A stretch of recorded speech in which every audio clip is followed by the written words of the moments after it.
Ketua Basnas Kota Palembang, Ridwan Nawawi mengungkapkan, kendati masih dalam kondisi pandemi COVID-19, serapan zakat dari sejumlah SKPD di lingkungan pemerintah Kota Palembang di tahun 2021 ini mulai mengalami peningkatan. Setelah rutin melakukan sosialisasi selama 2 bulan dan sesudah pandemi melanda, serapan zakat Basnas Kota Palembang saat ini mencapai Rp350 juta per bulan atau naik ketimbang sebelumnya yang hanya di kisaran Rp260 juta per bulan. Untuk total zakat yang berhasil dihimpun Basnas Palembang hingga November 2021 sudah di kisaran angka Rp2 miliar lebih dari target tahun 2022 ini di kisaran angka Rp4 miliar. Nantinya dana tersebut akan dipergunakan untuk kepentingan masyarakat Palembang.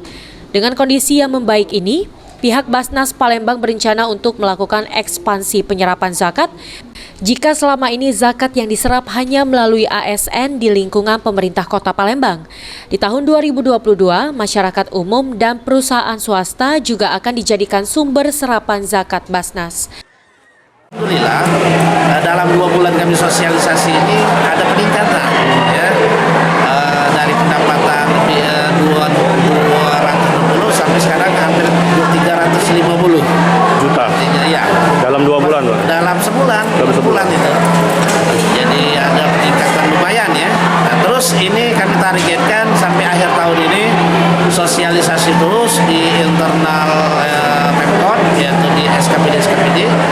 Baru kami tahun 2022 ekspansi keluar kepada masyarakat, kepada perusahaan-perusahaan. Sandi Pratama, PAL TV.